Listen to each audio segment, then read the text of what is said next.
ये लोग नाकाबंदी तोड़कर भागे, जरूर इन्होंने कोई जुर्म किया होगा। हाँ, अगले 5 किलोमीटर तक नाकाबंदी करवाओ।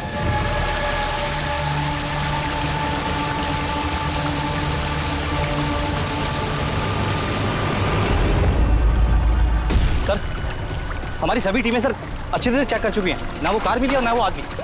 वो लोग नाकाबंदी तोड़कर भागे, सड़क खत्म हुई, जंगल शुरू हो जाता है, इसका मतलब वो यही कहीं होंगे।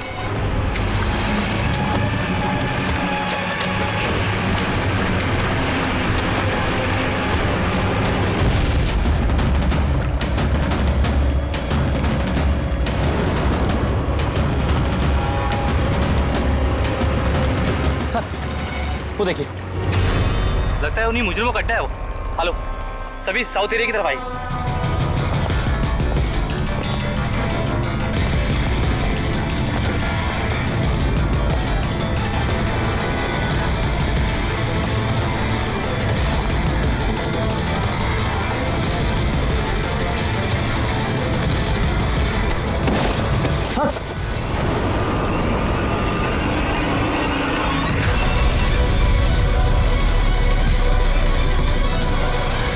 ओह माय गॉड, ये तो मर चुका है। सर, हुआ क्या है और उसके चेहरे पर ये लाल धब्बे कैसे? जो 2 लोग गाड़ी में बैठे हुए थे, ये उन्हीं में से एक है। इसकी तो बहुत बुरी हालत हो चुकी है। सर,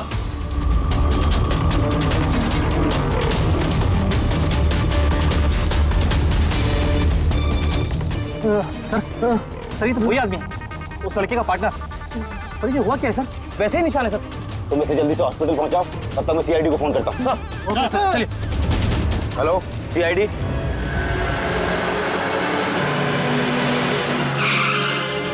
तो एक आदमी मरा हुआ था और दूसरा दर्द में चिल्ला रहा था, बीमार लग रहा था। हाँ सर, और उन दोनों के शरीर पर लाल निशान भी थे। सर, ये हॉस्पिटल से भी बात हुई सर, वो दूसरे आदमी के बारे में। तो हॉस्पिटल वालों ने क्या बताया? उसकी हालत खराब है सर, उन्हें समझ में नहीं आ रहा उसे हुआ क्या। इसका मतलब उन्होंने अभी तक इलाज शुरू नहीं किया? टेस्ट कर रहे हैं सर, लेकिन पता नहीं क्या हुआ उसे, तो अभी देख रहे हैं। कमाल है यार, क्या हुआ क्या होगा उन लोगों को? सर यहाँ इस तरफ।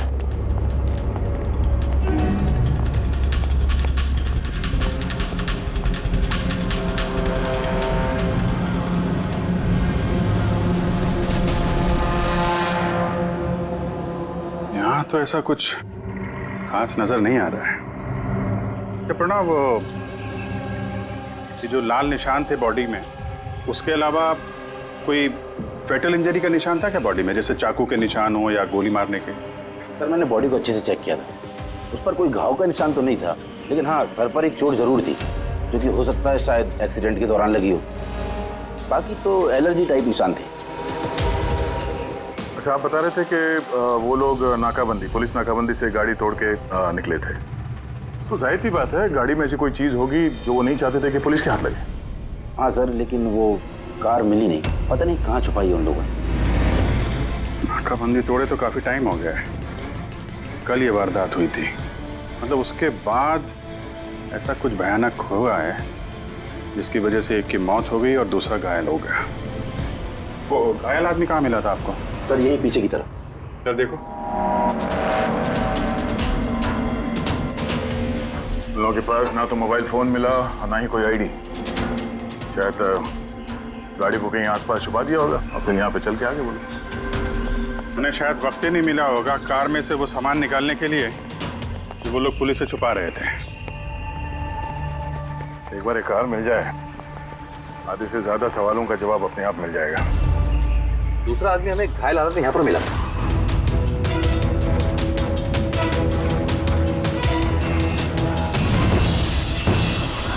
सर,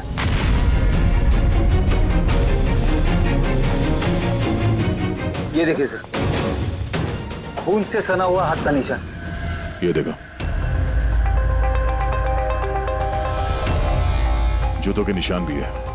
चलो फिर अंदर जंगल में चल के देखते हैं, शायद ये जूते के निशान हमें कार तक ले जाएं। ठीक है प्रणव, तुम और तुम्हारे बाकी के ऑफिसर्स जंगल की दूसरी तरफ तलाशी जारी रखना, हम लोग यहाँ पर देख के आते हैं। जाओ। बड़ी अजीब हालत है इस लाश की। इसके शरीर पर ये जो पहले धब्बे थे ये लाल थे, लेकिन सारे के सारे धब्बे अजीब तरीके से काले पड़ गए। ये देखो, इसके खाल भी निकलने लगे। सर इतने अजीब तरह के निशान हैं इसके शरीर पर। निशान लाल थे फिर काले हो गए। इससे क्या हो सकता है इसे? माय गॉड, इसके सर के बाल देखो कितने कमजोर हो गए। जरा सा हाथ लगाया तो गुच्छा बाहर आ गया। सर ऐसा कभी ना देखा है ना सुना है। बड़ी अजीब बीमारी है इसे। मुझे लगता है ये कोई बीमारी नहीं है, ये कुछ और ही चक्कर है। कुछ और मतलब? कुछ और मतलब तुम एक काम करो, लैब की सारी लाइट्स ऑफ करो, पता लगेगा। ओ गॉड सर, सर बॉडी चमक रही है। माय गॉड, इसमें से लाइट कैसे आ सकती है? जो सोचा था वो एकदम सही है। क्या? मुझे समझ में आ गया लाइट क्यों चमक रही है। एसीपी को फोन करो, तुरंत हॉस्पिटल में पहुंचे। हॉस्पिटल में जो आदमी एडमिट है उसे भी चेक करना पड़ेगा। बाकी चीजें मैं तुम्हें रास्ते में समझाता हूँ। चल, अरे तुम चल।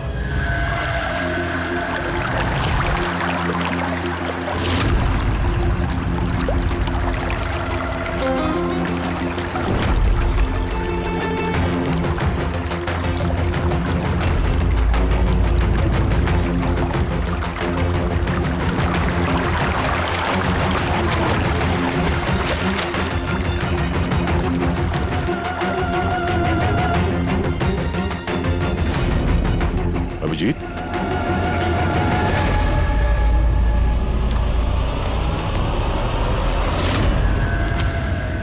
कौन है इधर?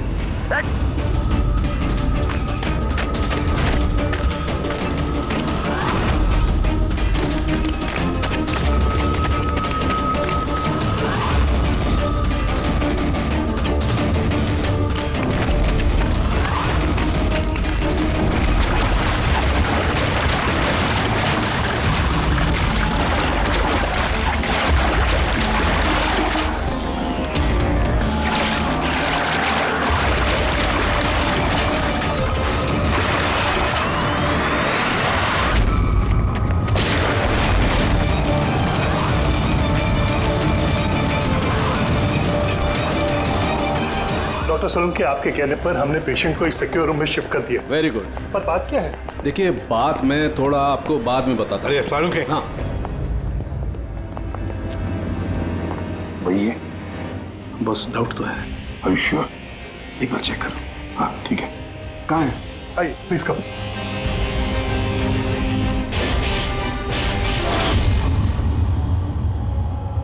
बस मैं जरा अंदर जाके चेक कर। यार मगर नहीं, मेरे पास प्रोटेक्टिव सूट है। ठीक है।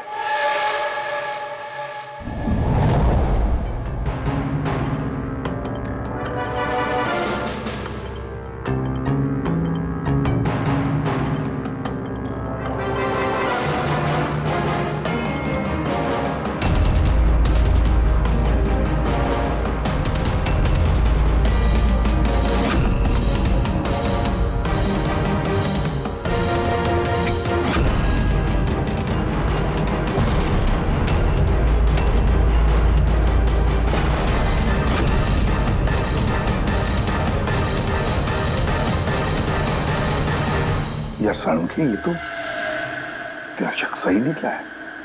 देखिए, जो भी नर्स और वार्ड बॉय इस पेशेंट के ज्यादा संपर्क में आए हैं, पहले उनको बुलाइए।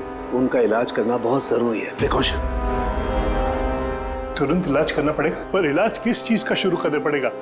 आप कुछ बताइए तो सही। डॉक्टर साहब, ये मरीज एक बहुत ही खतरनाक रेडियो एक्टिव मटेरियल के संपर्क में आया है, और ये जो सिम्टम्स आप देख रहे हैं ना, ये सारे के सारे सिम्टम्स रेडिएशन पॉइजनिंग के सिम्टम्स हैं। Radiation poisoning? हाँ, और इसका जो पार्टनर था वो ऑलरेडी मर चुका है। अगर इसका इलाज जल्दी नहीं किया गया तो इसका बचना भी नामुमकिन है। हे भगवान, मैं तो इस पेशेंट की कब से देखभाल कर रही थी। क्या मुझे भी वो रेडिएशन पॉइजनिंग हो गई होगी? पायल कंट्रोल योरसेल्फ। डॉक्टर नहीं, देखिए घबराइए मत। देखो पायल, तुम डायरेक्ट इस रेडियो एक्टिव मटेरियल के संपर्क में नहीं आई हो, इसलिए तुम्हें इन्फेक्शन होना बहुत ही कम संभावना है इसकी। फिर भी सेफ्टी के लिए आप लोग रेडिएशन एक्सपोजर की दवाई ले लीजिए, ताकि इससे होने वाले साइड इफेक्ट्स का असर आप पे ना हो। और हाँ, एक बात का ख्याल, आपसे जो कोई भी इस मरीज के पास जाएगा, जो कोई भी, उसे इस तरीके के प्रोटेक्टिव सूट्स का इस्तेमाल करना पड़ेगा। ध्यान रखना। सोलंकी, तेरे फोन कॉल के बाद में मैंने एटॉमिक रिसर्च इंस्टीट्यूट में फोन किया, उनसे पूछताछ की। उन्होंने बताया कि उनके पास जितना भी रेडियो एक्टिव मटेरियल था वो बिल्कुल ठीक ठाक है, स्टोरेज से कुछ भी गायब नहीं है। सर, ये रेडियो एक्टिव मटेरियल इस तरह खुले में तो नहीं मिलता, स्पेशल एजेंसीज के पास ही अवेलेबल होता है। बॉस, ये रेडियो एक्टिव मटेरियल इन्हें कहाँ से मिला, कैसे मिला, ये तो बाद में पता लगाएंगे। फिलहाल मैं आपको इतना बता सकता हूँ कि ये बहुत ही ज्यादा मात्रा वाले रेडियो एक्टिव मटेरियल से इन्फेक्टेड है, जिसमें न्यूक्लियर एलिमेंट भी शामिल हो सकते हैं। सर कि जो कुछ भी हो, इस आदमी को हमें बचाना ही होगा, क्योंकि यही हमें बता सकता है कि वो जो न्यूक्लियर रेडियो एक्टिव मटीरियल है उसे कहाँ से मिला है। और तो और पता नहीं कितने सारे लोग इसके संपर्क में आए होंगे, उन सब की जान भी तो खतरे में है, उनको भी तो बचाना होगा हमें। सर, कहीं ये रेडियो एक्टिव मटेरियल उस कार में तो नहीं है जिसमें ये लोग थे? कहीं पर भी हो सकता है। सर उनके काम कर, तो इस पेशेंट के साथ रहे। हाँ ठीक है बॉस, मैं इंतजार करता हूँ। जब भी उसे होश आएगा मैं उसे पूछने की कोशिश करूंगा कि उसे मटेरियल कहाँ से मिला, कैसे मिला। हाँ, और तारिका तुम एक काम करो, तुम वापस से उस लाश को अच्छी तरह से चेक करो, पता लगाने की कोशिश करो आखिर ये कौन से एलिमेंट हैं, अच्छी तरह से डिटेक्ट करो। Hello ACP Pradyuman. एसीपी साहब, जिन सवालों के रेगिस्तान में आप लापता हैं उसका जवाब है मेरे पास। मिलना चाहेंगे? कौन हो तुम और कहां पर मिलोगी?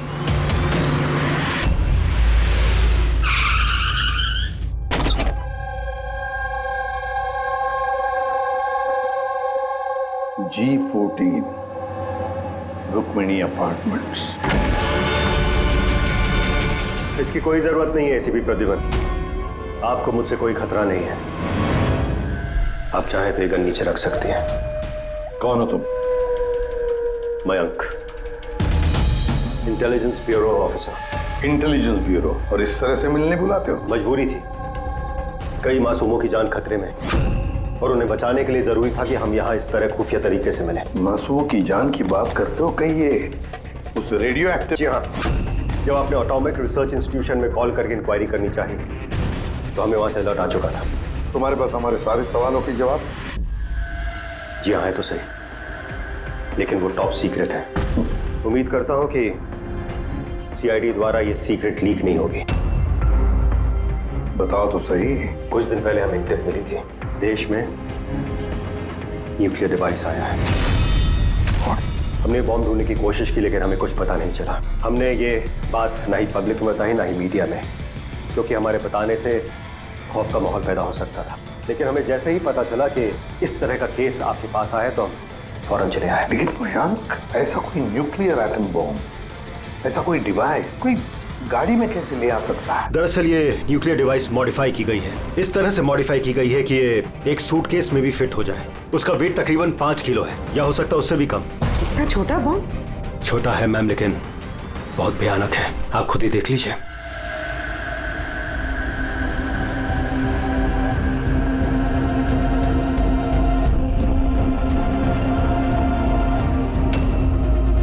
अगर ये ब्लास्ट हो गया सर, तो 25 किलोमीटर के रेडियस में सिर्फ और सिर्फ तबाही होगी। 5 किलोमीटर के रेडियस में जो भी इंसान रहते हैं वो तुरंत मर जाएंगे, और 20 किलोमीटर के रेडियस में अगर कोई इंसान बच भी गया तो ये तो अपाहिज हो जाएगा या मेंटली रिटार्डेड हो जाएगा। भगवान ना करे ये बॉम्ब ब्लास्ट मुंबई में हो जाए, तो मुंबई की क्या हालत होगी आप सोच भी नहीं सकते। मयंक, जब तक हम लोग हैं, जब तक ये सीआईडी है, तब तक इस शहर को कोई कुछ नहीं कर सकता, ना हम कुछ होने देंगे। इस न्यूक्लियर बॉम्ब को हम ढूंढ निकालेंगे।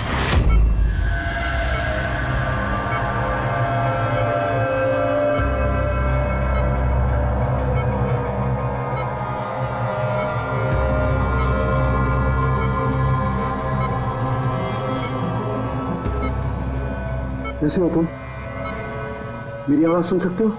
बोलो बोलो। कहाँ हो? तुम हॉस्पिटल में हो। क्या हो रहा है मुझे? कुछ नहीं हुआ, तुम्हें कुछ नहीं हुआ। देखो तुम बहुत खतरनाक रेडिएशन के शिकार हो गए थे, लेकिन अभी तुम्हारा इलाज हो रहा है। आनंद? आनंद का? आनंद है तुम्हारा दोस्त? माफ करना भाई, आनंद तो इस दुनिया में नहीं। लेकिन तुम घबराओ मत। देखो तुम मेरी बात ध्यान से सुनो। तुम बताओ मुझे कि तुम इस रेडिएशन के शिकार कैसे हुए, कहाँ हुए, कब हुए? याद है? अगर डिलीवरी करने को कहा था। डिलीवरी करने को कहा था? किस चीज की delivery? Nuclear bomb. Nuclear hello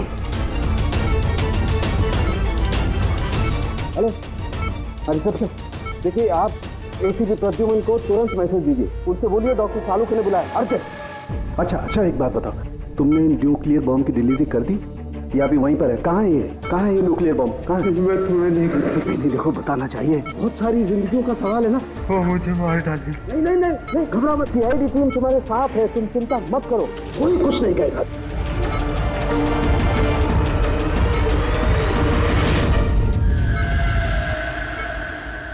Oh God.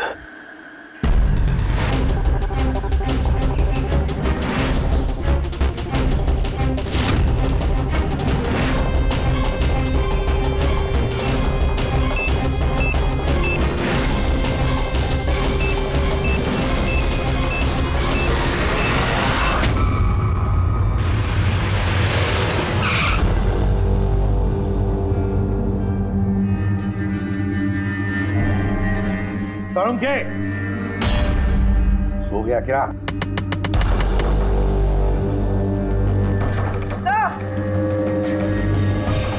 मुझे कुछ गड़बड़ लगती है, मैं अंदर जाके देखता हूँ।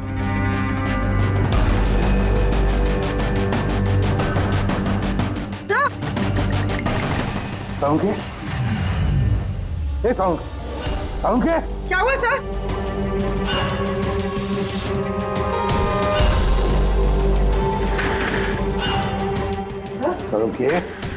सालुंखे, कुछ बोल तो सही। हाँ बोल। सर ये होश में, लेकिन कुछ बोल नहीं पा रहे हैं। जल्दी से डॉक्टर को बुला। तारीखा कहाँ गई? हाँ। देख सालुंखे, बताना यार। सालुंखे, सर आपको मेरी आवाज आ रही है? सर ये तो स्ट्रोक के सिम्टम्स है। Doctor Somesh, doctor Salunkhe has suffered a stroke.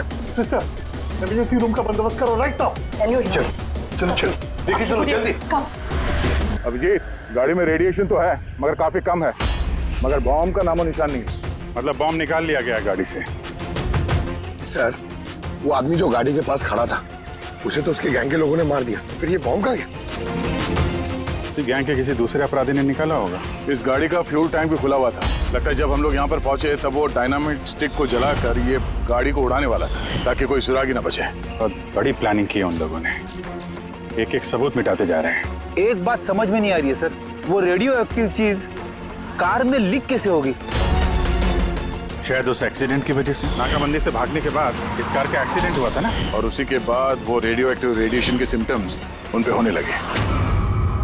पता नहीं वो बॉम्ब इस वक्त होगा कहाँ पे, और न जाने कितने लोग इस रेडिएशन की चपेट में आएंगे। तो जहाँ पर उन्हें वो बॉम्ब पहुँचाना था वहाँ पे बॉम्ब पहुँच गया है तो हजारों लाखों लोगों की जान खतरे में है।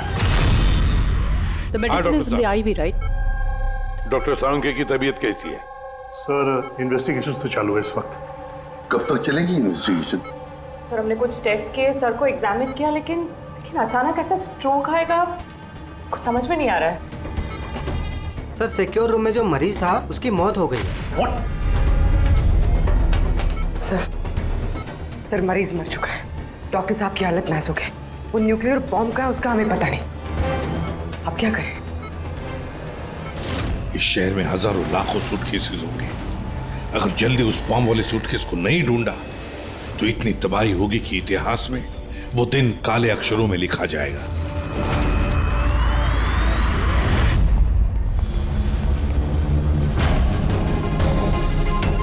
कैसी तबीयत है सर उनके साथ? क्या कोई खास सुधार नहीं है। तालिका तो बैठी है उसके साथ। समझ में नहीं आता किसने मुझे इतना अर्जेंटली बुलाया या क्या बताने वाला था। बस मैं यहाँ पहुंचा हूँ, ये हाल हो गया। अब तो मरीज भी मारा गया और डॉक्टर साहब को ये स्ट्रोक आ गया। क्या ये संयोग है सर? सालुंखे साहब को स्ट्रोक आया ठीक उसके पहले जब वो हमें कुछ बताने वाले थे। सहयोग ही होगा अभी। डॉक्टर साहब को स्ट्रोक आया, किसी ने हमला तो नहीं किया उन पे? हाँ सर, और उस मरीज की हालत तो वैसे भी नाजुक थी, डॉक्टर्स जवाब दे चुके थे। नहीं, तो कोई संयोग नहीं हो सकता। गड़बड़ है, कुछ ना कुछ तो गड़बड़ जरूर है। एसीपी साहब, मैं समझता हूँ कि इस वक्त आप डॉक्टर सालुंखे की हालत को लेकर बहुत परेशान हैं, लेकिन हमें जल्द से जल्द कुछ करना होगा। अगर ये बॉम्ब ब्लास्ट हो गया तो लाखों लोगों की जान खतरे में होगी। हमारे वहाँ कार तक पहुंचने से पहले आतंकवादी बॉम्ब लेके चला गया सर। अरे कोई और रास्ता ढूंढना होगा। उस बॉम्ब को जिस चीज में भी रखा होगा ना, वहां तक पहुंचने के लिए एक रास्ता है सर। क्या सर? वो बॉम्ब जिसमें रखा है, वो बॉक्स कंटेनर, वो डैमेज है सर, तभी तो वो रेडिएशन लीक हुई है। तो सबसे पहले वो आतंकवादी उस बॉक्स को रिपेयर करवाएंगे ताकि रेडिएशन की वजह से उनके दूसरे साथी उससे प्रभावित ना हो। और हाँ, उन्हें जरूरत पड़ेगी लेड की। लेड से ही वो कवर करेंगे उस चीज को, रेडिएशन की लीकेज रोकने के लिए। लेकिन ये काम किसी अहरे गहरे का नहीं, किसी एक्सपर्ट का काम है। ये किसी जानकार आदमी का जो रेडियो एक्टिव मटेरियल के साथ काम कर सकता है, जो जानता है इसके बारे में ये सब। सर खबरियों को काम पे लगा देते हैं, पता करते हैं कि ऐसा कौन कौन है ब्लैक मार्केट में जो इस तरह का खुफिया काम करता है। साहब मेरे को मालूम पड़ा कि बेकी की लाश मिली इसी गैरेज में। नाम काफी खराब था साहब उसका इस सब मामले में, और इस कंटेनर को इसी ने बनाया होगा शायद। पॉइंट ब्लैंक गोली मारी है, कोल्ड ब्लडेड मर्डर। वो आतंकवादी आए थे यहाँ पे लेड कंटेनर बनवाने, और जैसे उनका काम हो गया मार के निकल गया। दिन दहाड़े एक आदमी का खून हो जाता है, ऐसे कैसे हो सकता है कि किसी ने देखा ना हो, कुछ सुना ना हो? खून होते हुए तो किसी ने नहीं देखा, लेकिन एक गवाह है जिसने सबसे पहले लाश को देखा। तो बुलाइए उसको। जतिन, ये सीआईडी ऑफिसर हैं। जब तुमने ये लाश देखी तो क्या दुकान के आसपास किसी और आदमी को भी देखा था क्या? हाँ साहब, दुकान से बाहर आते हुए एक आदमी को देखा था। उस वक्त मैं सड़क के उस पार था। उस आदमी के जाने के 5 मिनट बाद जब मैं वापस आया तो देखा कि विक्की की लाश यहाँ पड़ी हुई थी। उस आदमी के हाथ में कोई सूटकेस वगैरह था क्या? हाँ साहब, था ना। आपको कैसे मालूम? जरूर उसी ने खून किया है। उसका हुलिया याद है तुम्हें? हाँ साहब। स्केच बनवा सकते हो? जी सर। गुड। पवन, पवन, इसे क्या हुआ? पवन उठो। नर्स, नर्स डॉक्टर को बुलाओ जल्दी, पता नहीं इसे क्या हो गया। प्लीज। डॉक्टर, डॉक्टर, क्या हुआ? डॉक्टर साहब देखिए, पता नहीं इसे क्या हो गया। ओह गॉड, इसे भी स्ट्रोक हुआ है। एक काम करो, डॉक्टर तारिका को बुलाओ, अभी का भी। एक काम करो, इसको रूम में शिफ्ट करो। चलो। डॉक्टर तारिका, डॉक्टर तारिका, डॉक्टर तारिका, सुन रही हैं आप मुझे? डॉक्टर। ओह माय गॉड, इसे भी स्ट्रोक आया। This is unbelievable. ये हो क्या रहा है? एक के बाद इन सबको स्ट्रोक आ रहा है। समझ में नहीं आता, 3 हट्टे कट्टे लोगों को एक साथ स्ट्रोक कैसे आ सकता है? नहीं नहीं नहीं, कुछ ना कुछ तो गड़बड़ जरूर है, कुछ ना कुछ तो गड़बड़ है। सर, कोई आर्टिफिशियली स्ट्रोक कैसे करा सकता है? डॉक्टर समझ, तो ये रेडिएशन की वजह से तो नहीं? नहीं, रेडिएशन पॉइजनिंग की वजह से स्ट्रोक नहीं हो सकता। और वो जो वार्ड बॉय है, वो तो पेशेंट के पास आया भी नहीं था। ये वार्ड बॉय आपको बेहोश मिला था ना? जी। कहाँ? सप्लाई रूम में। सप्लाई रूम, पकड़, रेडी।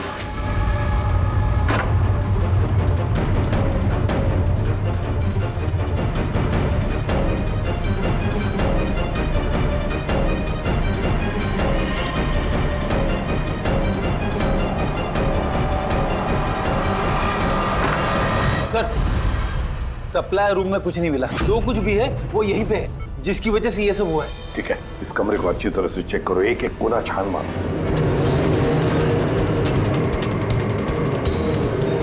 रेडी? मैट्रेस के नीचे देखो।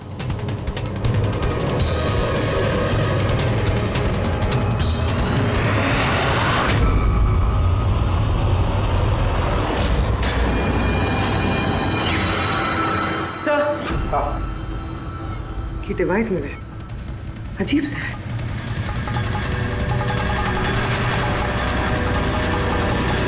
डॉक्टर साहब जी, क्या ये किसी मेडिकल एपरेटस का हिस्सा है? ये तो मैंने कभी देखा ही नहीं। ये हॉस्पिटल का इक्विपमेंट है ही नहीं। तो फिर क्या हो सकता है? क्या मैं इसे देख सकता हूँ? बिल्कुल। ऐसा लग रहा है ये डिवाइस मैंने पहले कभी देखी है। राइट, स्पेशल फोर्सेस में यूज किया जाता है इस डिवाइस को। If I am not wrong, इसे न्यूरल डिस्ट्रप्टर कहते हैं। न्यूरल डिसरप्टर मतलब? देखिए, हमारा शरीर तभी काम करता है जब दिमाग कोई सिग्नल देता है उस शरीर को काम करने के लिए। जैसे उठना, बैठना, खाना पीना या फिर बातें करना। और ये सिग्नल आता है न्यूरॉन्स के जरिए, और ये डिवाइस दिमाग और शरीर के सिग्नल को कैंसिल कर देता है, डिस्टर्ब कर देता है। और अगर ऐसा होता है तो फिर शरीर दिमाग का इशारा समझ ही नहीं पाता है, जैसे लकवा मार जाता है शरीर को। ऐसा लगता है जैसे स्ट्रोक हो गया, लेकिन दरअसल वो स्ट्रोक होता नहीं, सिर्फ टेम्परेरी इफेक्ट होता है। मयंक, अगर ये डिवाइस हम यहाँ से दूर ले जाएं, तो क्या इसका असर कम हो सकता है? जी बिल्कुल, है ना? रेडी? काम करो, इस डिवाइस को दूर लेकर जाओ और डिस्ट्रॉय करो, नष्ट करो इसे। Yes sir. इसका मतलब है ये तीनों ठीक हो जाएंगे? जी डॉक्टर साहब, बिल्कुल। लेकिन अगर हम लोग यहाँ पर और ज्यादा देर रुकते हैं तो इसका असर हम पर भी हो जाता। अच्छा, तो इसीलिए इस चीज का असर तारिक और साळुंखे पर हुआ। इसका मतलब है इसका असर वार्ड बॉय पे इसीलिए हुआ था क्योंकि वो 1 घंटा उस कमरे में था जो इस कमरे के बाजू में है। एग्जैक्टली डॉक्टर साहब। अब क्योंकि ये डिवाइस हमने डिस्ट्रॉय कर दी है, तो अब तीनों जल्दी होश में आ जाएंगे। मगर ये डिवाइस यहाँ रखा किसने होगा? उसी आतंकवादी गैंग में से किसी थी। वो गैंग जानती है कि डॉक्टर साळुंखे के पास कोई जरूरी इंफॉर्मेशन है, तो बस उसी लिए ये डिवाइस यहाँ लाकर लगा दिया ताकि साळुंखे की यह हालत हो जाए। मतलब सर कोई अंदर वाला ही, क्योंकि बाहर वाला तो अंदर आ ही नहीं सकता। जरूर कोई हॉस्पिटल का स्टाफ है जो उन लोगों से मिला है। नहीं एसीपी साहब, ऐसा हो ही नहीं सकता। ऐसा ही हुआ है डॉक्टर होमेक, ऐसा ही हुआ है। अब एक बात अच्छी तरह से सुन लो, जब तक वो मुजरिम पकड़ा नहीं जाता, इस हॉस्पिटल से कोई भी, मतलब आप भी, हॉस्पिटल से बाहर नहीं जाएगा। इस पूरे हॉस्पिटल के सारे फ्लोर्स के सीसीटीवी कैमरास के फुटेज अभी के अभी हमें देखने हैं। सर, सभी स्टाफ वालों की लिस्ट देख ली, लेकिन अभी तो कुछ नहीं मिला। मिलेगा फ्रेडी, मिलेगा। अब सीसीटीवी फुटेज देख रहे हैं ना, मिलेगा जरूर, कुछ ना कुछ तो मिलेगा। पूरी पॉज करो। पता नहीं क्यों मुझे ऐसे लग रहा है मैंने देखा है इसे, जाना पहचाना सा चेहरा है। कौन कौन? यस, ये देखो, यही आदमी है वो। ये दया अभिजीत ने जो स्केच बनवाया ना, यही है वो। देखो, विकी का खून करने के बाद जो बॉम्ब वाला ब्रीफकेस लेकर गया था। सर ये नर्स कौन है और ये क्या बात कर रहे हैं आपस में? ये तो मुझे पता नहीं, लेकिन एक बात तो पक्की है कि इस हॉस्पिटल के स्टाफ में से जो भी कोई मुजरिमों के साथ मिला है ना, ये नर्स है वो। सर ये नर्स तो पायल है। ये पायल का है, बुलाइए उसे। सिस्टर, पायल का है, उसे अभी कभी बुला। पायल तो काफी देर से दिखी ही नहीं हॉस्पिटल में। सर पायल तो हॉस्पिटल में नहीं है। पायल हॉस्पिटल में नहीं है मतलब पायल गायब है। आपको कहा था ना डॉक्टर सुमेश कि इस हॉस्पिटल में से कोई भी हमारे परमिशन के बगैर बाहर नहीं जाएगा। तो फिर ये पायल गई कैसे? तो हमें पता नहीं, हमने उसी वक्त सारे दरवाजे बंद कर दिए थे, कोई बाहर नहीं गया। क्या बात कर रहे हैं आप? ये हॉस्पिटल से बाहर कोई एम्बुलेंस गई थी क्या? एम्बुलेंस? हाँ, एक इमरजेंसी केस था, आधा घंटा पहले एक एम्बुलेंस बाहर गई थी। ये पायल उसी एम्बुलेंस में है। वो जो नर्स है पायल, वो भी थी तुम्हारे साथ एम्बुलेंस में? हाँ साहब, वो बता रही थी कि जिस मरीज को हम लेने जा रहे हैं वो उसका दोस्त है, तो चल पड़ी मेरे साथ। अभी कहाँ है वो? ये कुछ काम याद आ गया उसको बीच में, तो उतर गई। सिर्फ हॉस्पिटल से निकलने के लिए एम्बुलेंस का इस्तेमाल किया था उसने। कहाँ उतारा, कहाँ था उसे? ये खातीपुरा जंक्शन पे उतरी साहब। खातीपुरा? Okay, thank you.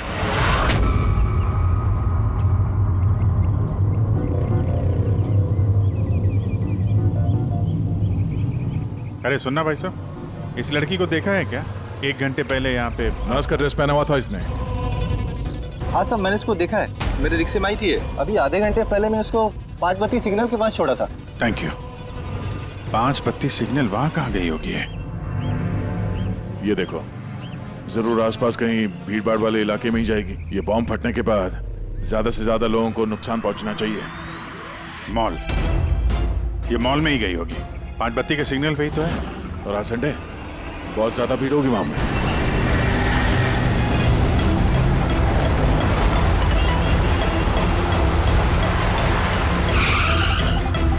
पायल यहाँ कहीं बाहर तो दिखाई नहीं दे रही है। कहीं मॉल के अंदर तो नहीं चली गई? मेन गेट से तो वो मॉल के अंदर जा नहीं सकती, सिक्योरिटी चेक में पकड़ी जाएगी वो। बॉम्ब का रेडियस 25 किलोमीटर का है, जरूरी नहीं मॉल के अंदर बॉम्ब रखे। तो हो सकता है उसने ये बॉम्ब मॉल के आसपास कहीं छुपा के रखा। चेक करते हैं।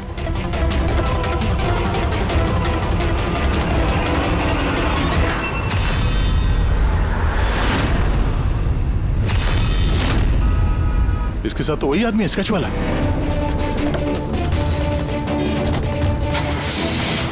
बाहर निकल। ये यहाँ तक पहुँच गए, जल्दी चलो।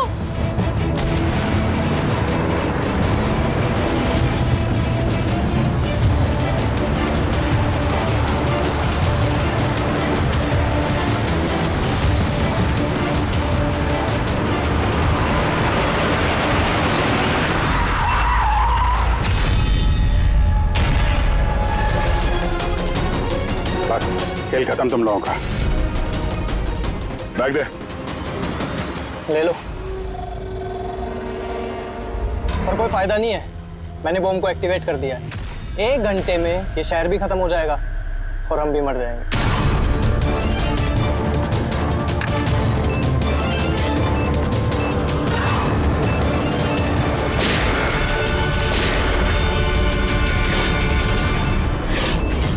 अभिजीत, बॉम्ब तो एक्टिवेट कर दिया हम लोगों ने, तो 1 घंटा बचा हमारे पास। शहर से बाहर चलते हैं, पकड़ो से।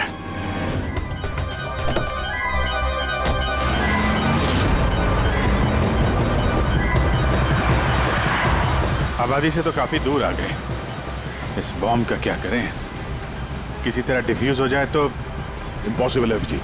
मतलब हो सकता है, मगर वक्त लगेगा और हमारे पास वक्त नहीं है। मगर अभिजीत, मैं सोच रहा था कि इस काम के लिए हमारे दोनों का जाना जरूरी थोड़ी है, कोई एक आदमी जाएगा तो बहुत है। हाँ, बात तो तुम यार सही कह रहे हो। बम ज्यादा भारी नहीं है, हल्का है। मैं लेके जाता हूँ, रोक दो गाड़ी। अरे अभिजीत, मैं ये कह रहा था कि तुम चले जाओ, मैं ले जाता हूँ ऐसे। अच्छा, मैं तुम्हें अकेला छोड़ दूँ? ये नहीं होने वाला था। देखो, मेरे आगे पीछे कोई नहीं है, मेरे पीछे कोई रोने वाला है नहीं, किसी को कुछ फर्क नहीं पड़ता। हाँ, मेरे पीछे तो पूरी फौज खड़ी हुई है। अरे मेरे आगे पीछे कौन है? आगे किसने देखा और पीछे का मुझे याद नहीं। क्या बात कर रहे हैं यार? अगर तुम्हें कुछ हो गया ना तो तारिका को क्या जवाब दूंगा मैं? ये दया, ये गलत बात है यार। काम के समय मजाक अच्छा नहीं है। मैं मजाक नहीं कर रहा हूँ, फोन करो। नहीं, अच्छा ठीक है, चलो मैं मानता हूँ यार, सॉरी है तो नहीं, लेकिन मैं बम छोड़ूंगा नहीं, पकड़ के ही चलूंगा इसे। हम दोनों चलेंगे साथ में, बस। तुम कभी मेरी बात नहीं मानो।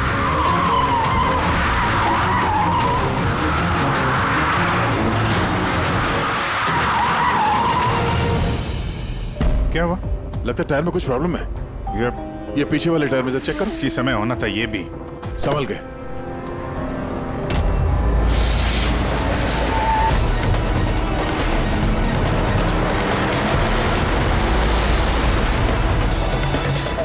ये चीटिंग है, ये चीटिंग है दया।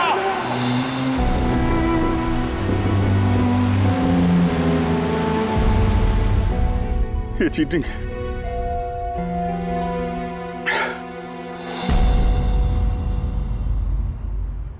सर, डॉक्टर तारिका और ये वार्ड बॉय ये तो होश में आ गए, मगर सालुके सर होश में क्यों नहीं आ रहे सर? क्योंकि डॉक्टर सोलंकी उस डिवाइस के संपर्क में कुछ ज्यादा देर थे, इसलिए उन्हें होश में आने में भी कुछ ज्यादा समय लगेगा। नहीं, जल्दी से जल्दी होश में लाना ही पड़ेगा, क्योंकि सालुंकी के पास कोई इंपॉर्टेंट इंफॉर्मेशन है और इसीलिए तो ये सब हुआ है। आतंकवादियों ने ये किया है। बस सर, किसी भी तरह अभिजीत सर और दया सर उस बॉम्ब को डिफ्यूज कर दें, नहीं तो। अभिजीत, दया कहाँ है? सर, मैं और दया वो बॉम्ब लेके शहर से बाहर जा रहे थे। लगता है टायर में कुछ प्रॉब्लम है। ये पीछे वाले टायर में से चेक कर। दया ने मुझे संभल के गाड़ी से बाहर निकाल दिया और खुद निकल पड़ा है सुसाइड मिशन पे। और तुमने उसे जाने दिया? उसने धोखे से उतार दिया मुझे। अभिजीत सर, ऐसा मत कहिए, इसका मतलब दया सर वापस नहीं आएंगे। फ्रेडी, कुछ नहीं होगा दया को, कुछ नहीं होगा उसे। वो एक सीआईडी ऑफिसर है, समझे? इसे बचाने के लिए हम रास्ता ढूंढ निकालेंगे। हम ढूंढेंगे रास्ता। रास्ता तो एक ही है सर, वक्त रहते किसी तरीके से उस बॉम्ब को डिफ्यूज कर दिया जाए तो। लेकिन बॉम्ब तो डिफ्यूज वही आतंकवादी करेंगे जिन्होंने उस पर पासवर्ड डाला है, और सारे के सारे मारे जा चुके हैं।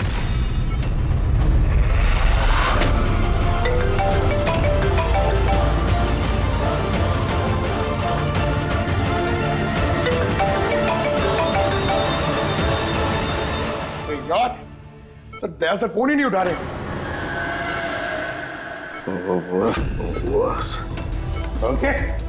ओके, तू ठीक तो है? हाँ? Nuclear bomb. बम?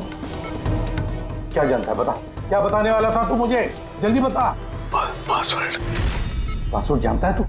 हाँ। क्या है पासवर्ड? क्या है पासवर्ड? जल्दी बता। Rainbow. Rainbow rainbow. Abhijeet sir, password rainbow है।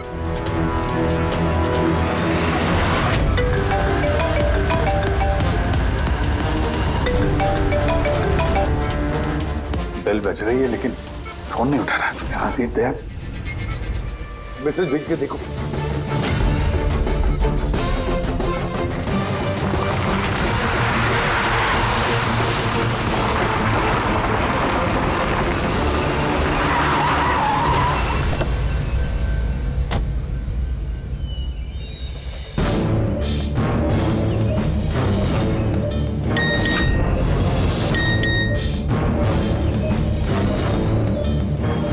अभिजीत का मैसेज, कोड मिल गया? हाँ अभिजीत, दया पासवर्ड मिल गया है। पासवर्ड है, एक मिनट।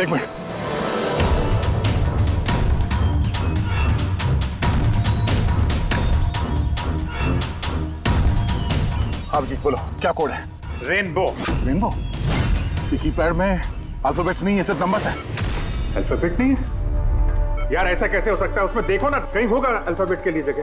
देखो ABCD 26 अल्फाबेट्स है, तो जैसे एक A1 होगा। रेनबो का आर का देखो। पंकज जल्दी बताओ, वैल्यू क्या निकल दे देखो। रेनबो। मैं एक नंबर बोलने वाला हूँ, वो नंबर टाइप करना, ओके? अरे टाइम नहीं है सर, ये बंदा है सर। दया, ये न्यूमेरिकल नंबर दे रहा हूँ, उसको टाइप करना। कौन सा नंबर? 18। एक मिनट। हाँ बोलो। 18 19 14 15 523। नहीं अभिजीत, बॉम्ब डीएक्टिवेट नहीं हुआ। हो सकता है ठीक से टाइप ना हुआ, फिर से टाइप करो। हाँ अभिजीत, ठीक से डाला, जल्दी बताओ यार। 6 मिनट 23 सेकंड बचे हैं बस। 18 19 1429। अरे अभिजीत कुछ नहीं हो रहा है यार, वो कीपैड का बटन दबाता हूँ तो म्यूजिकल ट्यून बज रहा है बस, और कुछ नहीं। ये म्यूजिकल आवाज कैसी? कहीं पासवर्ड म्यूजिकल तो नहीं? रेनबो एक मोबाइल ट्यून है ना? जरा देखो। हाँ, टोन। जल्दी करो यार, टाइम नहीं है। एक सेकेंड। ये क्या है? सुनो दया, ये ट्यून सुनो और उसमें ये ट्यून को डालने की कोशिश करो। अभिजीत, ये म्यूजिक तो यहाँ ये कीपैड में बज रहा है। ये सुनो, ये 1 2 3 4 5 6 नहीं, ये 5 नंबर तक एक ही म्यूजिक बज रहा है, उसके बाद ये म्यूजिक चेंज होता है। ये सुनो, 6 7 8 9। नहीं दया, ध्यान से। 5 तक ट्यून है, उसके बाद ड्रम की आवाज है। 5 तक जो है ना, 1 2 3 4 5, वहां तक जो ट्यून है उसको ट्राई करो। यार मैं कोई म्यूजिशियन हूँ क्या? मुझे कुछ समझ में नहीं आ रहा है। ये क्या है? क्या ये ट्यून? यार दया, ऑप्शंस ट्राई करो। 1 2 3 4 5 है, 5 4 3 2 1 करो, 1 3 5 5 4 3 2 1, कुछ भी रैंडम करो, रैंडम। अरे कर तो रहा हूँ यार। दया ट्राई करो, कुछ करो। सर कोशिश कर रहा हूँ सर, ये कुछ जम नहीं रहा है। नहीं हो रहा अभिजीत सर, ये नहीं हो रहा सर। 40 सेकंड बचे हैं सर, कोशिश करो यार। हम लोग हैं साथ पे तुम्हारे।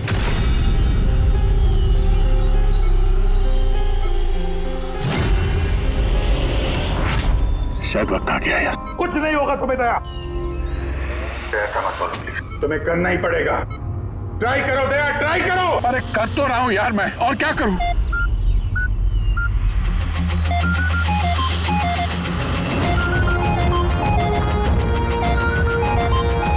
टाइम खत्म हो गया सर।